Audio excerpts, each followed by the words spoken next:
कि यार मैं LIC करता रहूंगा, नौकरी करता रहूंगा तो क्या इनमें से कुछ बदलेगा? सीधा जवाब था नहीं बदलेगा। जब आंसर आया नो, तो एक चीज समझ में आया, फिर क्या करें? फिर ये आदमी जो बता रहा है इसी को सुन लो यार, समझ के देख लेते हैं। तो अगले स्टेप पे आते हैं, how it can be possible in next 10 year. कैसे पॉसिबल होगा? अलग अलग कामों से, जैसे कि नौकरी करते हो, बिजनेस करते हो, आप प्रोफेशन हो, या आप जो भी काम करते हो, मैंने चर्चा आपसे कर ली। क्योंकि वहां पर सिंगल हैंडेड हो, आप अकेले काम करते हो। जब करोगे मिलेगा, नहीं करोगे नहीं करोगे नहीं मिलेगा, नहीं मिलेगा। बात खत्म, सीधी सीधी सी बात है। अगले चैप्टर पे चलते हुए कुछ चीजों को समझना है। अब आती है बात अलग प्रोफेशन के बाद। हमारे देश में 1995 के अंदर नेटवर्क मार्केटिंग ने कदम जमाया। उसके बाद नेटवर्क मार्केटिंग की बड़ी उथल पुथल होनी चालू हुई। कोई तो नई चीज होती है तो लोगों को समझ ही नहीं आती। धीरे धीरे धीरे ये बात आगे बढ़ती गई। नेटवर्क इंडस्ट्री के अंदर तमाम scheme, scam, chain system, money rotation, तरह तरह की चीजें आने लगी। हमारे देश के अंदर गरीबी इतनी ज्यादा थी कि लोग अमीर बड़ी जल्दी बनना चाहते थे, आज भी चाहते हैं, है ना? इसको लेकर तमाम तरह के स्कैम चले, लोगों को रातों रात चिट किया गया, कुछ लोगों का गिरोह बनाकर। क्लियर? और वायरल हुआ तमाम न्यूज़पेपर में, इन चीजों में, उन चीजों में। तो नॉलेज किसी के पास नहीं थी, इन्फॉर्मेशन थोड़ी थोड़ी सबके पास थी। तो इन्फॉर्मेशन लेकर आज आप किसी से मिलते हो तो जिसको कुछ नहीं पता, पहला सवाल यही दागता है, मेंबर बनाने वाली है क्या?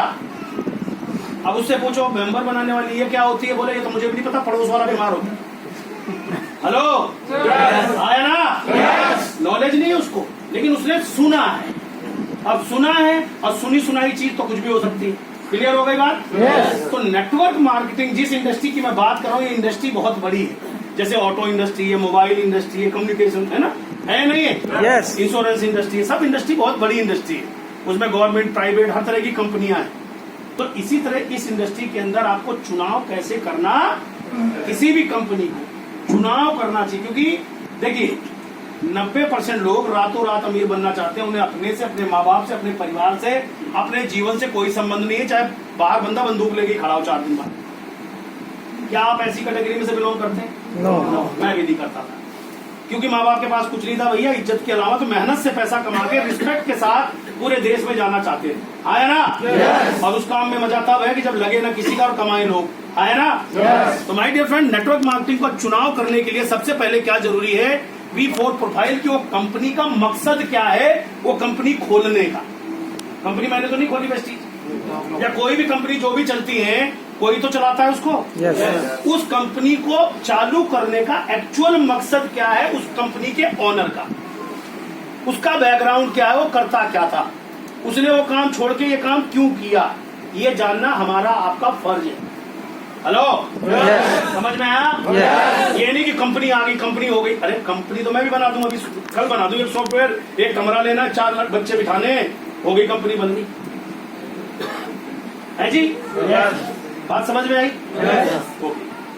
अब जैसे एग्जांपल मैं दे दूं, आप फ्लाइट के अंदर जाते हैं, फ्लाइट में जाते, पायलट उड़ाता है, आप अपना चेक इन वेकिन करके जाके बैठते हो, मजे से फ्लाइट मोड़ गए, तो कोई टेंशन भाई। जब फ्लाइट उड़ने आती है, अनाउंसमेंट होता है, सुनते हो, आराम से नींद लेते हो। उसी अनाउंसमेंट में बता दे भाई साहब, आज आपके लिए बहुत खुशी की बात है, वेरी बिग अनाउंसमेंट, कि आज हमारी जहाज को उड़ाने आए हैं फिल्म इंडस्ट्री के सबसे बड़े अभिनेता अमिताभ बच्चन जी। बैठिए आराम से, दिल थाम के बैठोगे? No sir. क्या हो गया? अमिताभ बच्चन इतनी बड़ी पर्सनालिटी, बैठोगे आप? No sir. अमिताभ बच्चन है, उनका काम एक्टिंग करना है, हवाई जहाज उड़ाना नहीं है। आदमी शीशा फोड़ के पूछ जाएगा, बोलेगा तो रहने दे, मैं बात करेगा, आया ना? तो माय डियर फ्रेंड, सबसे पहले कोई भी कंपनी चुनाव करने से पहले ये देख लो कहीं अमिताभ बच्चन तो नहीं उड़ाना उसको।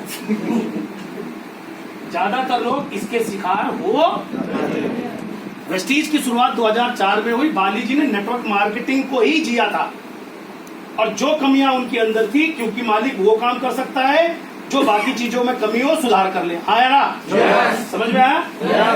तो जब इस चीज को आपको समझने की बेहद जरूरत है, तो नेटवर्क मार्केटिंग का जो प्रोफाइल है ये जानना बहुत जरूरी है कि इसका बैकग्राउंड क्या था बंदे का जिसने कंपनी खोली, और इसका पर्पस क्या है। ऐसा तो नहीं किसी से बदला लेने के चक्कर में खोल दिया तो तुझे बर्बाद कर दूंगा, चाहे मैं खुद आबाद हो चाहे ना हो। हेलो, ज्यादातर लोगों का पर्पस ये भी होता है, तो उसमें आपका करियर खराब हो जाएगा। नंबर 2, वेस्टीज या किसी भी कंपनी का जो प्रोडक्ट है, वो प्रोडक्ट कितना रीचेबल है, यानी गरीब से गरीब आदमी, रईस से रईस आदमी, मिडिल क्लास आदमी, सबके पर्पस का अगर वो प्रोडक्ट होगा तब आप पूरे देश में काम कर सकते हैं, हाँ या ना? तो ऐसा ना हो कि हवाई जहाज बना दे कंपनी, कि जहाज कितने लोग खरीदेंगे भाई? नहीं खरीदेंगे। तो ऐसे ऐसे प्रोडक्ट लोग बना देते हैं, भगवान ही मालिक है। क्यों? क्योंकि लोग पैसे कमाने के लिए आतुर होते हैं, वो ये नहीं देखते कि इसमें किसका लॉस किसका प्रॉफिट है। क्लियर हो गया? तो कंपनी का जो प्रोडक्ट है वो डाउन टू अर्थ होना चाहिए, गरीब से गरीब के लिए भी और अमीर से सबके लिए, जिससे कि आप कॉम्बिनेशन बिठा सके। और वेस्टीज ने आज तक आम इंसान से लेकर खास इंसान तक का सबका ख्याल रखा है।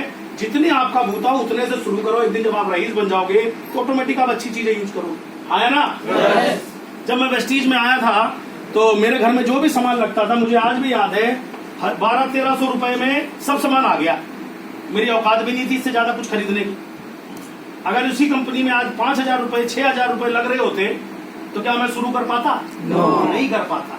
तो आपके लिए क्या मैसेज देना चाह रहा हूं कि जितने भी साथी आप यहाँ बैठे हो, वेस्टीज में कोई अमाउंट नहीं देना आपको कि 3000, 5000, 10,000 देना है।